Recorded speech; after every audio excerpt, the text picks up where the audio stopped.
Assalamualaikum warahmatullahi wabarakatuh. Waalaikumsalam warahmatullahi wabarakatuh. Alhamdulillahirabbil alamin wa bihi nasta'inu ala umuri dunya waddin. Allahumma shalli wa sallim wa barik ala sayyidina wa nabiyyina wa habibina wa rasulina Muhammadin wa ala alihi wa sahbihi ajmain, amma ba'du. Pertama-tama dan utama, marilah kita panjatkan puji syukur kehadirat Allah Subhanahu wa taala yang telah memberikan kita berbagai macam nikmat, salah satunya nikmat sehat wal afiat, sehingga kita dapat mengikuti kajian online pengajian Al-Wiqayah bersama Ustadz kita Al-Mukarram Ustadz Abi Maki. Alhamdulillah beliau telah join dengan kita. Salawat dan salam tetap tercurah terlimpahkan pada manusia agung uswatun hasanah kita, baginda Nabi Muhammad SAW beserta keluarga, sahabat, dan pada umatnya. Semoga kita di dalamnya dan mendapatkan syafaat di yaumil akhir kelak. Amin ya rabbal alamin. Baik, dalam pengajian Al-Wiqayah kali ini, tema yang kita angkat adalah berhubung akan tiba bulan Ramadan, bulan suci mulia, bulan suci Ramadan, yaitu alangkah baiknya kita bekalkan diri kita dengan tidak hanya thalabul ilmi, yaitu bekal ideal menyambut Ramadan. Pada Ustadz Abi Maki, langsung saja kami persilakan, tafadhol maskura. Allahumma shalli ala Muhammad. Terima kasih. Bismillahirrahmanirrahim. Assalamualaikum warahmatullahi wabarakatuh. Waalaikumsalam warahmatullahi wabarakatuh. Alhamdulillahirabbil alamin wa bihi nasta'inu ala umuri dunya waddin wa ala alihi wa ashabihi wa man tabi'ahu bi ihsanin ila yaumiddin, amma ba'du. Allahumma la sahla illa ma ja'altahu sahla wa anta taj'alul hazna idza syi'ta sahla. Allahumma inna nas'aluka hubbaka wa hubba man ahabbaka wa hubba amalin yuqarribuna ila hubbika bi rahmatika ya arhamar rahimin. Amin ya rabbal alamin. Alhamdulillahirabbil alamin. Mudah-mudahan pertemuan kita siang ini seluruhnya disertai dengan rahmat dan berkah Allah Subhanahu wa taala. Semoga seperti ini Allah kumpulkan kita di dunia, seperti ini juga kelak Allah kumpulkan kita di surganya. Amin ya rabbal alamin. Kesempatan yang sangat berbahagia ini insyaallah, karena ya kita menjelang bulan Ramadan yang sebentar lagi kita akan berjumpa dengan bulan yang mulia ini. Maka langkah baiknya untuk kita persiapkan terutama hal-hal apa yang sebaiknya untuk dipersiapkan. Karena jangan sampai puasa Ramadan yang kita lakukan ini justru tidak mendapatkan apa-apa. Karena memang Rasulullah SAW pernah memberikan warning buat kita semuanya dengan mengatakan kamin shaimin laisa lahu jaza illal ju'i wal atash. Ya. Seberapa banyak di antara orang yang melaksanakan ibadah puasa namun mereka tidak dapat apa-apa kecuali yang dia dapatkan itu hanyalah ju dan atas. Ju itu hanya mendapatkan lapar dan dahaga saja. Itu yang dikhawatirkan. Ya, berarti berapa banyak di antara muslimin muslimat yang melaksanakan ibadah saum tapi dia tidak dapat apa-apa, yang dia dapatkan itu hanyalah haus dan lapar, haus dan lapar. Itulah yang sangat mengerikan.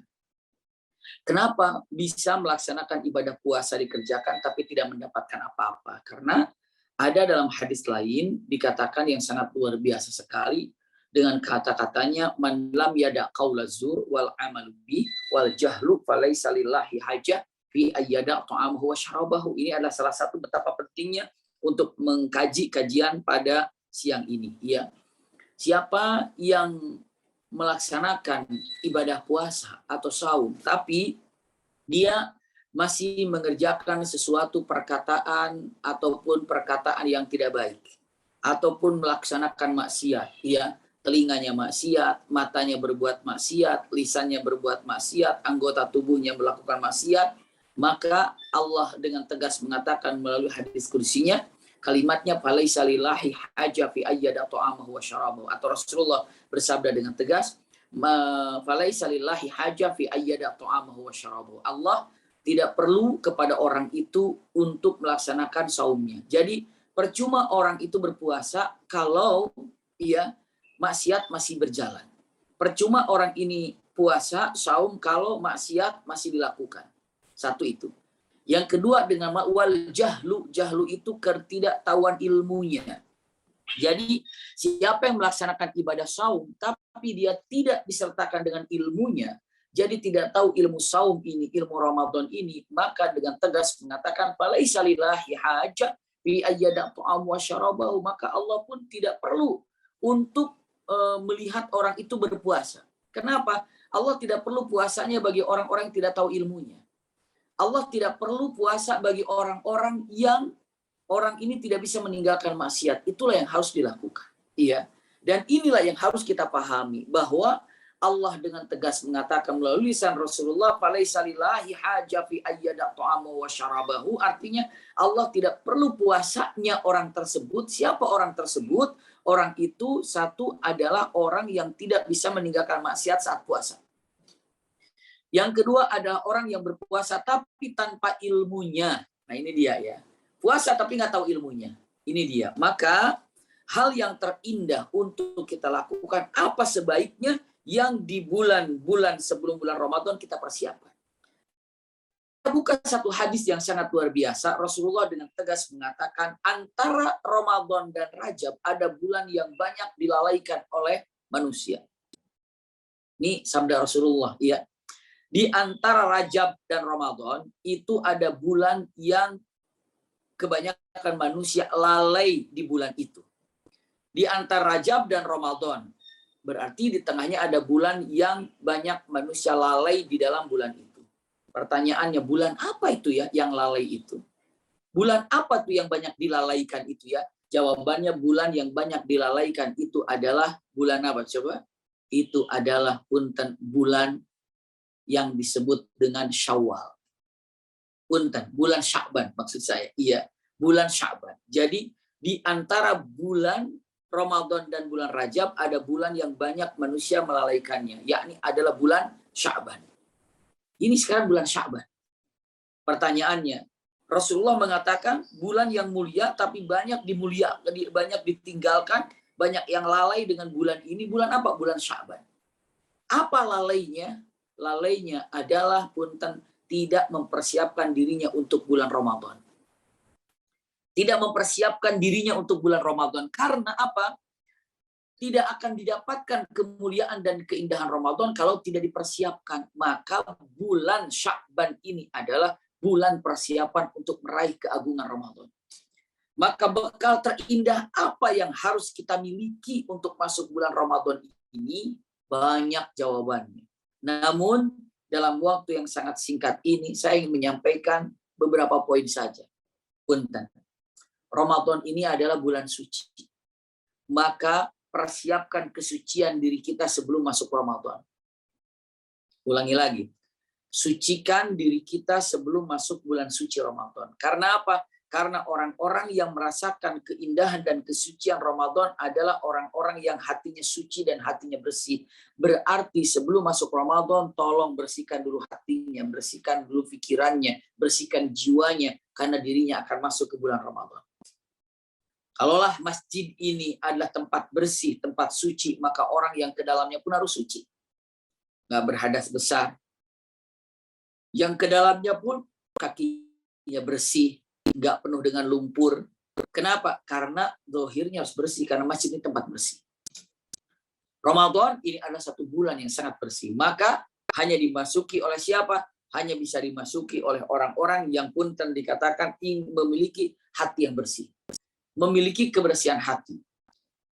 Hilang jauh daripada penyakit-penyakit hati.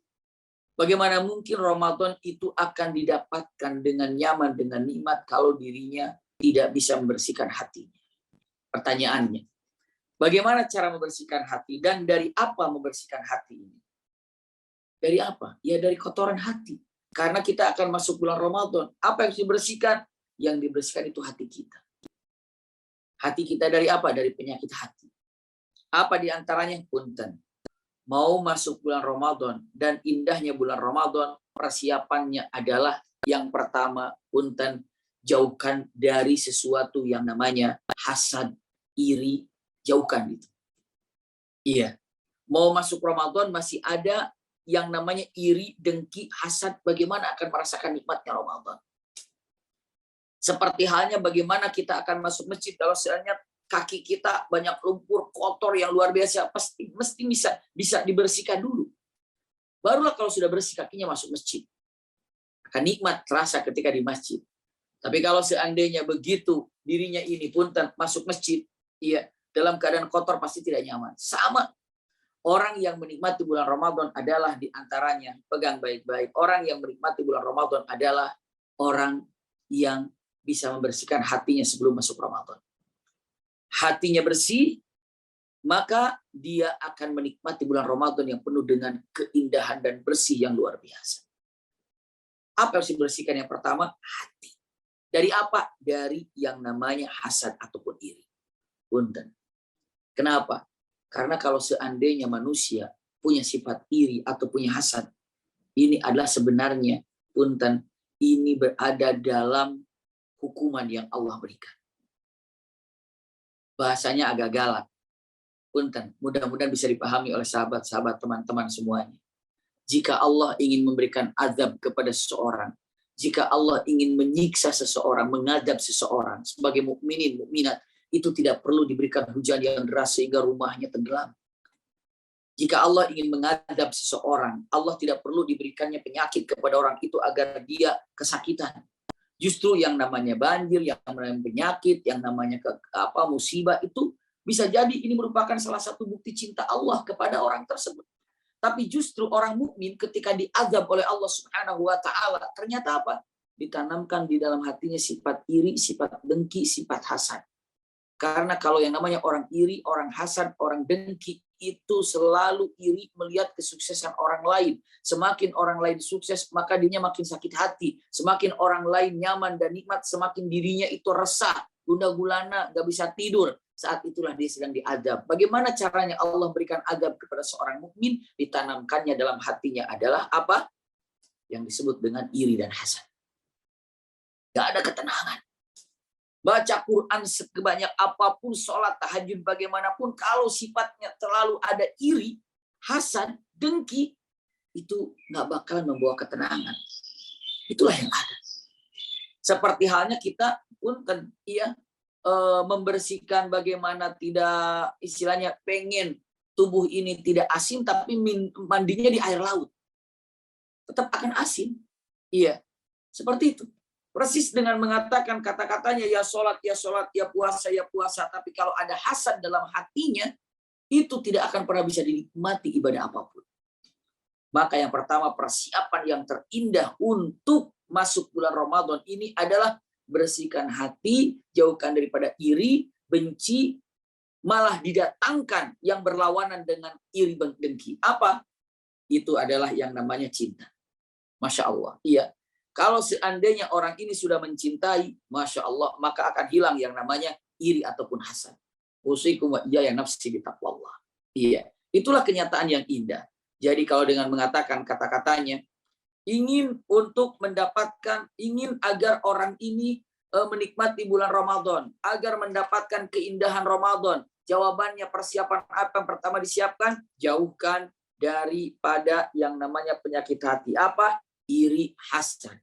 Tumbuhnya cinta. Karena kalau sudah ada rasa cinta, mustahil ada hasad, itu mustahil kalau sudah ada cinta.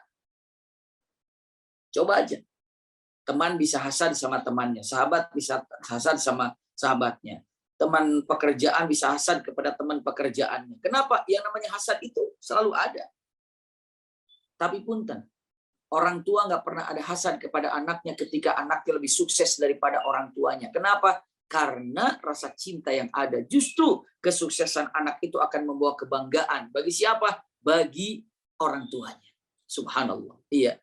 Bagi orang tuanya akan membawa kebahagiaan. Kenapa? Karena memang rasa cinta itu ada. Kalau kita punya rasa cinta kepada teman-teman, saat teman kita sukses lebih sukses daripada kita justru akan semakin bahagia melihat teman kita sukses. Kenapa? Karena ada rasa cinta.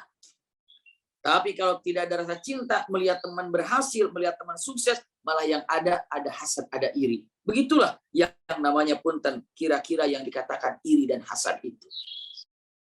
Bulan Ramadan, sesuci apapun, seindah apapun, tapi kalau yang melaksanakannya itu adalah ada penyakit hati dalam hatinya, ada iri itu, naudzubillah, tidak akan pernah merasakan nikmatnya Ramadan. Yang kedua, punten, bersihkan hati daripada kesombongan. Subhanallah. Inilah kata-katanya. Iya. Jadi ketika ada kesombongan dalam hati, tidak akan pernah merasakan nikmatnya indah Ramadan. Tidak akan pernah merasakan nyamannya Ramadan. Subhanallah. Iya. Maka punten, yang paling indah dengan mengatakan kata-kata yang ada, ketika diucapkannya, bagaimana caranya? Caranya adalah dengan rasa, kalau sombong ini dengan rasa apa? Tawadu. Kalau punya sifat tawadu, Masya Allah akan didapatkan apa? Ketika punya sifat tawadu, Masya Allah, Ramadan akan nyaman, nikmat itu dihadapi. Jadi persiapan apa, bekal apa ya? Silakan yang namanya sombong ataupun yang namanya iri. Dua ini tidak boleh ada dalam jiwa ini ketika menikmati Ramadan. Subhanallah. Sifat yang sangat mengerikan. Ketika masuk bulan Ramadan, ada dua sifat ini, tidak akan pernah merasakan nikmatnya bulan Ramadan. Yang kedua, punten, bersihkan diri kita daripada dosa atau dikatakan taubat. Taubat. Dalam Al-Quran ada kata-kata, ya ayyuhalladzina amanu tubu ilallahi taubatan nasuha. Subhanallah. Iya. Dengan mengatakan tubu ilallahi taubatan nasuha. Kenapa? Karena bagaimana mungkin orang masuk bulan Ramadan tapi masih berlumur dosa. Masih berlumur dosa masuk bulan Ramadan. Nah, inilah pentingnya kata Rasulullah tadi, ada di antara bulan Ramadan dan bulan Rajab, itu adalah bulan yang mulia, tapi banyak orang yang lalai. Apa? Lalainya ini adalah karena apa? Karena dirinya tidak mempersiapkan diri untuk masuk di bulan Ramadan. Iya. Itulah kata-katanya. Iya. Jadi dengan mengatakan saat dirinya melakukan ibadah saum, tapi apa yang terjadi? Dirinya berada dalam keadaan berlumur dosa, itu tidak akan pernah merasakan nikmatnya ibadah saum. Usikum wa iyaya nafsi bitaqwallah. Karena dosa ini akan membuat orang ini tersendat melaksanakan ibadah apapun. Ingat, ya. Para ulama dengan mengatakan ketika ada orang memudah-mudahkan melakukan dosa, sebelum diazab kelak di akhirat, itu ada azab dunia dulu. Apa? Hilangnya nikmat ibadah. Hilangnya nikmat ibadah. Iya. Ketika orang ini hilang nikmat ibadah, ketika orang ini ibadahnya tidak merasakan kenikmatan, jawabannya dengan mengatakan karena dirinya sedang diazab oleh Allah Subhanahu wa taala. Gara-gara apa? Yaitu gara-gara punten usikum wa iyaya nafsi bitaqwallah, dosa yang membuat ibadah itu tidak nyaman, dosa yang membuat ibadah itu tidak nikmat. Jadi punten, dengan mengatakan apa yang harus disiapkan ya di bulan Ramadan ini, untuk mempersiapkan di bulan Ramadan ini, di antara yang kedua ini adalah punten taubat pada Allah Subhanahu wa taala. Iya. Dan kita lanjutkan dengan mengatakan kata-katanya, taubat yang mana ya? Taubat daripada dosa. Dosa yang mana ya? Dosa yang pernah kita lakukan. Yang nggak ingat, yang ingat dan nggak ingat, minta ampun pada Allah Subhanahu wa taala. Ini terpenting dalam kehidupan kita ini untuk menjelang bulan Ramadan. Iya. Selanjutnya, ini kan persiapan yang harus kita ketahui. Bagaimana Ramadan ini akan dirasakan indah kalau kita masih kotor dengan dosa. Perbanyak istighfar, minta ampun kepada Allah agar masuk di bulan Ramadan penuh dengan kenyamanan, dengan kenikmatan. Yuk kita buka ayatnya. Kenapa harus kuat daripada persiapan ini? Karena apa? Tadi, hilangkan hasad, hilangkan sombong, hilangkan dosa. 3 poin ini akan merasakan nikmatnya bulan Ramadan. Kenapa? Karena saum Ramadan ini, Masya Allah, bukan sesuatu yang mudah yang untuk kita kerjakan. Walaupun kita sanggup untuk mengerjakan saum ini, tapi belum tentu khusyuk. Dan belum tentu merasakan nikmat saumnya. Kenapa? Coba cek. Ikhwah akhwat fillah, dalam Al-Quranul Karim, ya, ada kata-kata yang sangat indah sekali. Perintah ibadah saum ini tertera dalam suratul Baqarah dengan ucapannya ya ayyuhalladzina amanu kutiba alaikumusiyam. Iya kan? Kutiba alaikumusiyam ini ada dalam firman Allah Subhanahu wa taala suratul Baqarah ayat 183. Iya, surat Al-Baqarah ayat 183. Bagaimana kata-katanya? Saya baca. Silakan teman-teman jika ingin membuka atau membaca ayatnya, ya kata-katanya jelas sekali. Ya ayyuhalladzina amanu kutiba alaikumusiyam kama kutiba alal ladzina min qablikum la'allakum tattaqun. Saya tidak membacakan semua ayat ini untuk ditafsirkan, dibacakan, tapi dengan waktu yang sangat simpel dan singkat ini kita ambil hal-hal yang membuat kita semakin semangat untuk melaksanakan ibadah bulan Ramadan. Simak kalimat ini baik-baik. Ya. Ketika Al-Quran mengatakan ya ayyuhalladzina amanu kutiba. Hai orang-orang beriman, kutiba alaikum, aku wajibkan kepada kalian. Ya, aku syariatkan untuk kalian. Apa? Ibadah saum. Alaikumusiyam, saum. Alaikumusiyam. Punten. Ketika dalam bahasa Arab, kata-kata diwajibkan itu bisa dengan menggunakan kata-kata ya ayyuhalladzina amanu furidha alaikumusiyam, difardukan. Jadi kalau bertanya dengan matan sholat fardu ada berapa? Jawabannya 5.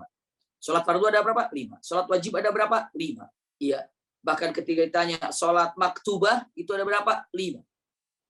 Jadi bahasa Arab ini bisa saja mengatakan ya ayyuhalladzina amanu furidha alaikumusiyam, bisa dengan mengatakan kata-kata furidha. Bisa juga ya ayyuhalladzina amanu wujiba alaikum, bisa dengan mengatakan kata-kata wujiba, diwajibkan, bisa. Bisa, iya. Tapi indahnya kenapa ya? Al-Quran mengatakan kata-kata kutiba. Tidak syuri'ah, tidak furidha, tidak wujiba, tapi dengan memilih kata-katanya kutiba. Milih kata-katanya dengan kata-kata kutiba. Ada apa? Kenapa dengan menggunakan kutiba? Mungkin di antara teman-teman dengan mengatakan kata-katanya, ya itu terserah Allah. Yang penting artinya ya sama, disyariatkan, diwajibkan. Mau kutiba, mau syuri'ah, mau wujiba, mau furidha, sama-sama artinya adalah diwajibkan. Punten, iya. Mustahil Al-Quran dengan menggunakan sesuatu kata kecuali ada makna di dalam yang harus kita pahami. Ternyata kalau Al-Quran sudah menggunakan kata-kata kutiba dalam makna artinya diwajibkan, tapi menggunakan kata-kata kutiba, itu menunjukkan sesuatu yang diperintahkan oleh Allah kepada hambanya. Satu, sesuatu yang banyak tidak disukai oleh hamba-hambanya untuk dikerjakan. Banyak dari hamba Allah yang merasa terpaksa melaksanakan sholat ini, melaksanakan puasa ini. Kutiba, maka dengan menggunakan kata-katanya kutiba. Terpaksa. Iya. Ataupun dengan mengatakan kata-katanya, ucapannya bukan dengan kata-kata kutiba, ataupun dengan kata-kata yang kedua, ya. Pertama, merasakan kalau dia terpaksa melakukan ibadah ini. Yang kedua, kata-kata kutiba menunjukkan kalau orang yang melakukan ibadahnya ini punten jauh daripada kesempurnaan atau sangat sulit untuk mendapatkan kesempurnaan. Maka dengan menggunakan kata-kata kutiba. Artinya diwajibkan. Iya. Ulangi lagi, ketika Al-Quran mengatakan kata-kata arti diwajibkan dengan ucapan kutiba, menunjukkan satu adalah banyak orang terpaksa melakukannya kewajiban ini. Yang kedua, banyak orang tidak sanggup untuk melakukan menyempurnakan ibadah ini. Walaupun hanya sekedar puasa, gampang kan? Cuma nahan haus dan lapar aja, gampang kan? Gak makan, gak minum sekian jam. Punten, kalau itu mah hewan-hewan juga bisa. Berapa banyak binatang yang bisa puasa, yang bisa melakukan hal itu, tapi bukan itu yang dituntut, yang dipinta. Kenapa? Maka saking sulitnya dan saking banyak orang tidak senang terhadap ibadah saum ini, maka dengan menggunakan kata-kata kutiba. Mana dalilnya? Mana buktinya? Monggo, silakan, punten, silakan cari dalam Al-Quran begitu dengan menggunakan kata-kata kutiba yang disyariatkan itu bisa banyak manusia tidak menyukainya, bahkan belum sempurna mengerjakannya. Coba apa? Contoh misalnya, teman-teman dalam suratul Baqarah ayat 178. Suratul Baqarah ayat 178. Apa coba? Ya ayyuhalladzina amanu kutiba alaikumul qital. Iya. Dengan mengatakan hai orang-orang yang beriman, dengan mengatakan aku wajibkan untuk kalian berperpunten. Ini di ayat 216, ya. Suratul Baqarah ayat 216. Kutiba alaikumul qital. Aku perintahkan kepada kalian untuk qital, yakni berperang. Iya, ini perintah dari Allah Subhanahu wa taala berperang. Subhanallah, iya. Ini perintah dari Allah Subhanahu wa taala, berperang kata-katanya. Dengan kata-kata yang sangat luar biasa. Kenapa dikatakan berperang dengan menggunakan kata-kata kutiba? Karena punten banyak orang yang tidak suka untuk mengerjakannya. Maka diucapkan pakai kata-kata kutiba. Karena apa? Banyak orang yang tidak suka untuk menjalankan perang ini. Maka dengan menggunakan kata-kata kutiba. Kutiba alaikumul qital. Disyariatkan, diwajibkan kepada kalian untuk berperang. Saat apa? Ya, pastinya saat dalam pertempuran ataupun saat yang namanya pertempuran terjadi. Maka dengan menggunakan kata-katanya kutiba. Iya. Dengan kata lain, usikum wa iyaya nafsi bittaqwallah. Ini juga surat Al-Baqarah ayat 178. Punten. Tadi yang saya katakan. Apa coba? Pakai kutiba juga. Apa kata-katanya? Ya ayyuhalladzina amanu kutiba alaikumul qisas. Hai orang-orang beriman, aku syariatkan, aku perintahkan kepadamu untuk apa? Untuk melaksanakan kisos. Coba, siapa yang berjalan ataupun yang namanya di negeri mana yang mendukung hukum kisos? Berapa negara? Dan bagaimana cara penyertaannya, pelaksanakannya? Apa banyak yang menyempurnakan tentang ibadah kisos ataupun hukum kisos ini? Punten, banyak yang tidak suka dan tidak sanggup. Maka dengan mengatakan kata-katanya kutiba. Kalau sudah menggunakan kata-kata kutiba, perintah ini banyak di antara manusia yang tidak menyukainya, sekalinya pun mengerjakan belum dapat menyempurnakannya. Maka dengan menggunakan kata-kata kutiba. Ini rahasia buat teman-teman. Dengan mengatakan, kenapa ya saum dengan mengatakan kutiba? Karena saking banyak orang yang tidak suka dengan ibadah ini. Dan bukan hanya itu, saking banyaknya orang susah untuk menyempurnakan ibadah ini. Maka dengan menggunakan kata-kata kutiba. Bayangkan ya, kutiba ini disejajarkan dengan saum, ataupun saum ini disejajarkan, kutiba ini disejajarkan, saum dengan kata-kata kutiba ini disejajarkan dengan kisos dan disejajarkan dengan qital. Ada lagi dalam firman Allah Subhanahu wa taala surat Al-Baqarah ayat 180. Itu juga menggunakan kata-kata kutiba, ya apa? Kutiba alaikum idza hadara ahadakumul maut. Ini sesuatu yang disyariatkan tentang kematian oleh Allah Subhanahu wa taala. Siapa yang tidak akan pernah mati di sini? Semuanya. Dan ini sudah jadi syariat kita untuk mati. Sudah jadi kewajiban kita untuk mati. Kematian saja yang Allah tuliskan buat kita dengan menggunakan kutiba. Karena rata-rata banyak manusia yang tidak suka terhadap kematian. Makanya dengan ucapannya, kalimatnya apa? Kutiba. Subhanallah. Dengan mengucapkan kata-katanya, kutiba. Ini harus dipegang baik-baik oleh kita semuanya dengan kalimat kutiba. Iya. Maka bisa dipastikan, ayahanda bunda, ikhwah akhwat fillah, ketika Allah perintahkan ya ayyuhalladzina amanu kutiba alaikumusiyam, aku syariatkan kepada kalian melaksanakan ibadah puasa. Kenapa menggunakan kutiba? Saking susahnya untuk menyempurnakan. Saking banyak orang pula yang tidak suka terhadap ibadah saum ini, maka dikatakan ucapannya kutiba. Ya ayyuhalladzina amanu kutiba alaikumusiyam kama kutiba alal ladina min qablikum la'allakum tattaqun. Punten, iya. Kalau digambarkan oleh ayahanda bunda, sahabat-sahabat semuanya, ketika dengan mengatakan kata-kata kutiba ini, iya, dengan masalah ibadah saum. Ibadah saum, ayat saum ini diawali dengan kata-katanya kutiba alaikumusiyam, ini di ayat 183. Ya, 183. Tolong cek, ya. Penutupan daripada perintah saum ini, penutupan dari ibadah saum ini untuk ibadahnya ditutup di ayat 186 dengan kata-katanya wa idza sa'alaka ibadi anni fa inni qarib ujibu da'watad da'i idza da'ani falyastajibu li wal yu'minu bi la'allahum yarshudun. Jadi saya sampaikan tadi dengan mengatakan kata-kata yang pertamanya yang saya gambarkan dengan mengatakan bahwa apa coba? Bahwa dengan kata-kata yang sangat luar biasa Al-Qur'an menyampaikan ibadah saum dengan menggunakan kata-kata kutiba. Yang kedua yang ingin disampaikan dalam ayat ini di ayat 186 ingin menyampaikan tentang khasnya Ramadan, ciri-cirinya Ramadan, ciri khasnya Ramadan.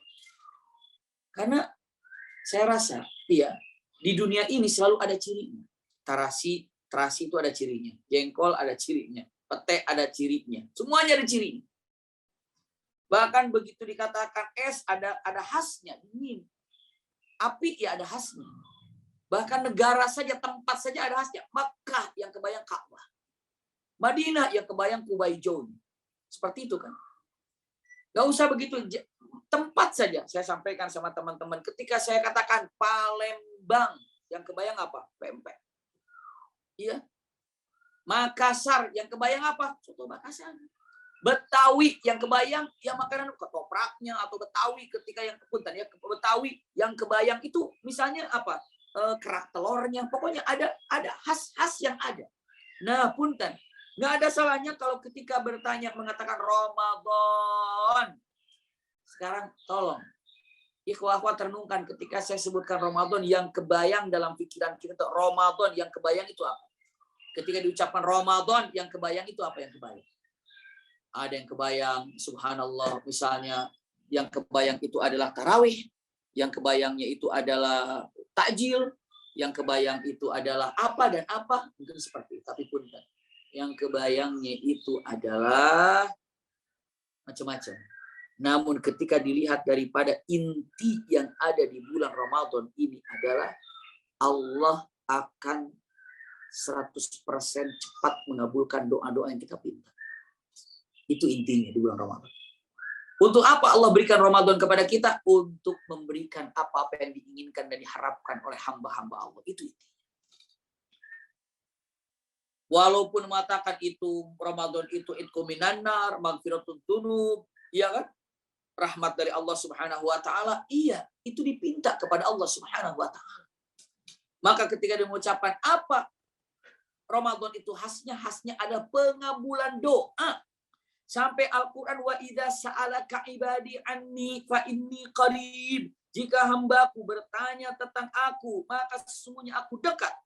Ujibu da'watad da'i idza da'ani. Aku akan kabulkan semua permohonan-permohonan yang kalian minta idza da'ani apabila kalian minta kepadaku. Wal yastajibu li wal yu'minu bi la'allahum yarshudun. Lihat di ayat 186 Suratul Baqarah ini adalah dengan menunjukkan seakan-akan aku berikan Ramadan buat kalian untuk mengabulkan doa-doa yang kalian minta. Apa yang kalian minta? Itu dia persiapan Ramadan yang harus kita paham. Ternyata Ramadan itu ada pengabulan doa. Betul. Doa apa yang harus saya minta? Terserah. Ada kesaksian dari para sahabat yang sangat luar biasa. Ya. Subhanallah. Ada kesaksian dari para sahabat yang luar biasa. Apa kesaksiannya?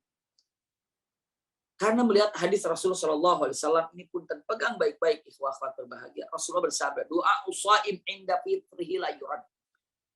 Doa usaim inda fitrihi la yurad.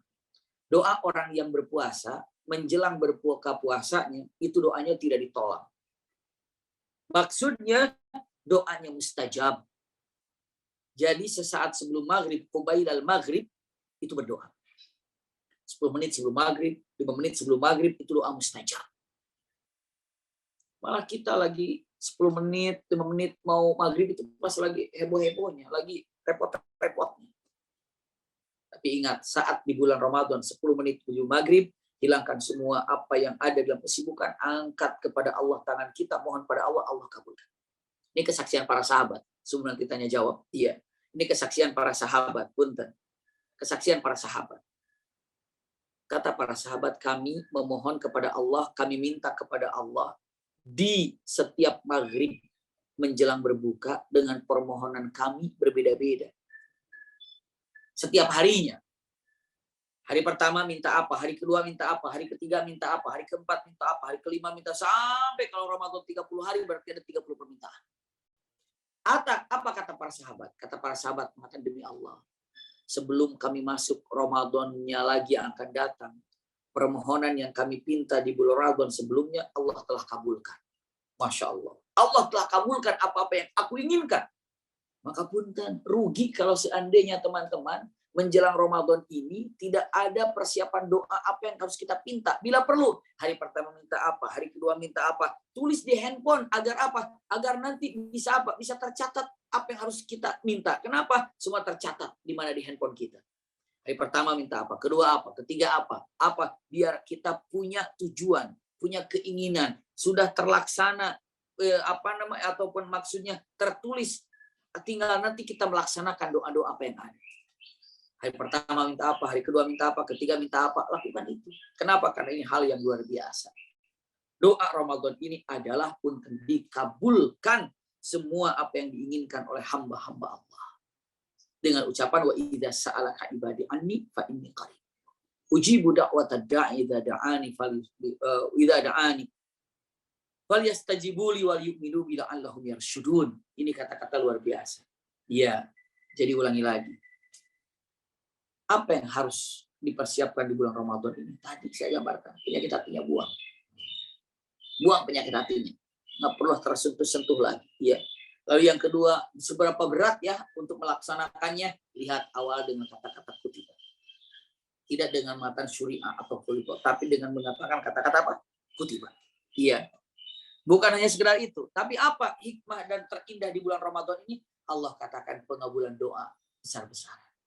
Maka rugi kalau seandainya kita tidak melakukan permohonan pada Allah Subhanahu wa taala dengan doa-doa yang ada.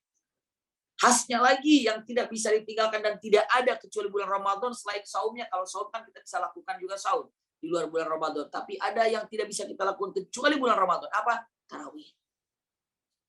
Tarawih ini Masya Allah luar biasa. Sampai ada hadis Rasulullah Shallallahu Alaihi Wasallam, man shoma Ramadhana imanan wa ihtisaban ghufira lahu ma taqaddama min dhanbi. 1. Siapa yang melaksanakan ibadah saum bulan Ramadan penuh dengan keimanan dan keikhlasan, wajib baginya surga. Ternyata ada lagi, man qama Ramadhana imanan wa ihtisaban ghufira lahu ma taqaddama min dhanbi. Punten, ulangi lagi ya. Man shoma Ramadhana imanan wa ihtisaban ghufira lahu ma taqaddama min dhanbi. Siapa yang melaksanakan ibadah puasa di bulan Ramadan, maka dia diampuni dosa-dosa yang terdahulu. Bayangkan saja, yang menyebabkan orang sengsara dan masuk neraka itu gara-gara dosa. Sekarang dengan puasa Ramadan, Allah ampuni dosa. Tapi saya lagi nggak bisa puasa karena saya sakit. Tapi bisa tarawih kan? Lihat, man qama Ramadhana imanan wa ihtisaban ghufira lahu ma taqaddama min dhanbi. Siapa yang melaksanakan tarawih di bulan Ramadan penuh keimanan dan keikhlasan, masuk surga. Ataupun diampuni dosanya oleh Allah Subhanahu wa taala. Subhanallah. Ada lagi, man qama lailatul qadar, siapa yang salat di lailatul qadar imanan wa ihtisaban ghufira lahu ma taqaddama min dhanbi, Allah hapus dosa-dosanya. Man shoma Ramadhana, man qama Ramadhana. Lalu dengan yang ketiganya, man qama lailatul qadar imanan wa ihtisaban ghufira lahu ma taqaddama min dhanbi. Masya Allah. Jadi persiapan bulan Ramadan yang indah. Bersihkan hati. Tahu betapa dahsyatnya perintah Allah tentang bulan Ramadan ini. Ini untuk dipegang baik-baik. Iya. Kenapa? Karena dahsyat di bulan Ramadan ini. Untuk kita untuk kita lanjutkan, untuk kita laksanakan. Lalu selanjutnya ternyata jangan lupa perbanyak doa di bulan Ramadan. Karena turunnya bulan Ramadan ini adalah untuk mengabulkan doa-doa dari hamba-hamba Allah yang soleh khusus. Iya. Mungkin singkat karena saya yakin insya Allah biasanya kalau di bulan Ramadan, persiapan Ramadan suka banyak yang ingin ditanyakan tentang masalah saum Ramadan ini. Ya biasanya demikian. Waktu kita agar sedikit leluasa ketika untuk menjawab dari beberapa pertanyaan ikhwah akhwat. Silakan ikhwah akhwat jika ingin disampaikan, ditanyakan, mangga silakan.